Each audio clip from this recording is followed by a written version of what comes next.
We're going to go back in time a little bit. We started the service by going back to the 19th century. We're going to go back to the 19th century again. We have somebody who's excited about it. I appreciate that.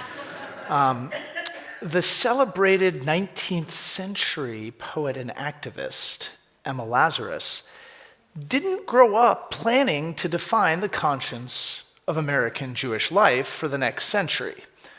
She grew up in the comfort of an assimilated New York family, where Jewish identity was probably more of a memory than a calling.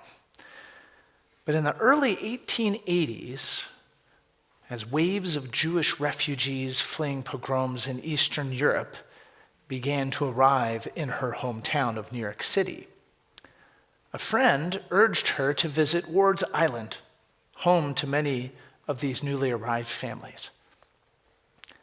Lazarus went expecting to offer polite sympathy, maybe a few kind words. What she found instead was a world utterly unlike her own. Children who had witnessed unspeakable violence, families who had lost everything, and yet who still carried a spark of hope and a determination to begin again in a new land. That encounter changed her life.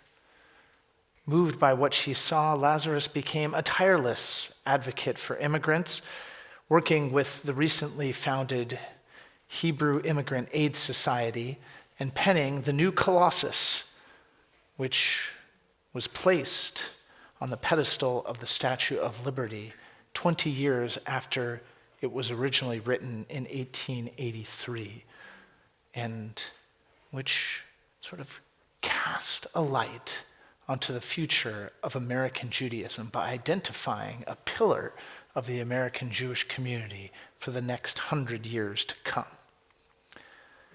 Lazarus' story reminds us that when we step outside our familiar worlds, when we allow ourselves to witness what we have never seen, our hearts can be stirred, our purpose awakened, and our lives transformed. In this week's Torah portion, Vayetze, we find Jacob on the precipice of a similar discovery, departing everything familiar to him, a home where roles were very clearly defined, where patterns were predictable, even if it wasn't perfect and at the end, perhaps life-threatening.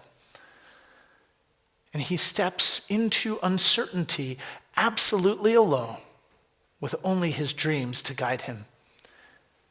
And yet, it's precisely when he leaves the familiar that Jacob encounters revelation. In the middle of the night, exhausted, on the run, he stops to rest. There on the side of the road, with rocks as his pillows, there he sees a ladder stretching from earth to heaven, with angels ascending and descending. There, God meets Jacob in his moment of uncertainty.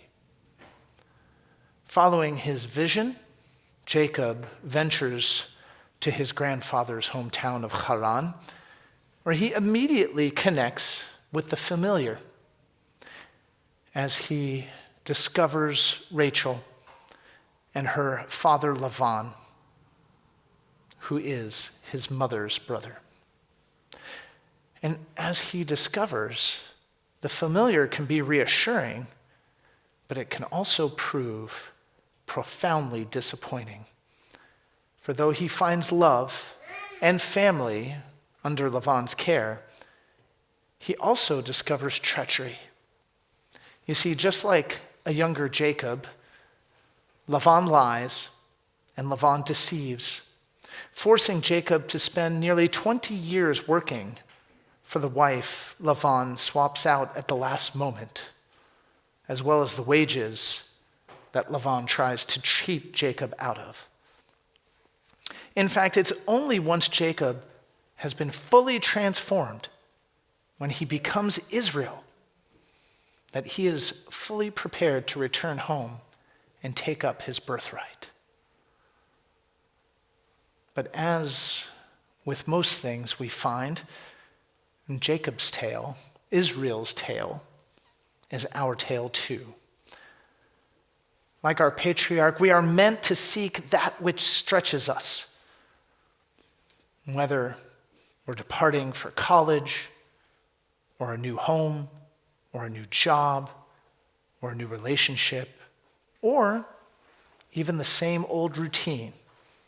It can be so easy to cling to what we already know, to hold tight to routines, communities, and habits that feel safe.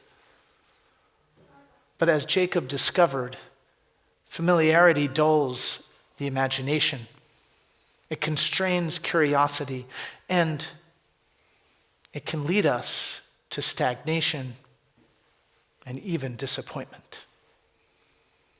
Instead, our tradition encourages us to challenge our assumptions, to seek out different people and ideas, to explore the world with an open mind and an open heart. For as our patriarch Jacob discovered, inspiration often waits for us in the spaces we least expect, where the familiar falls away.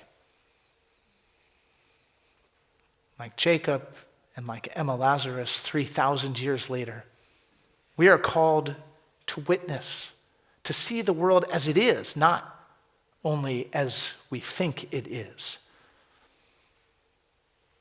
And like them, we are called to leave behind the comforts that limit us, to risk the uncertainty of the road ahead. And when we do,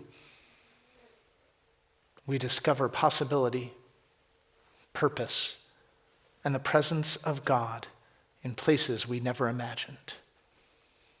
And so on this Shabbat, I pray that this gift, the gift of discovery and growth, is the blessing we seize for ourselves and our loved ones.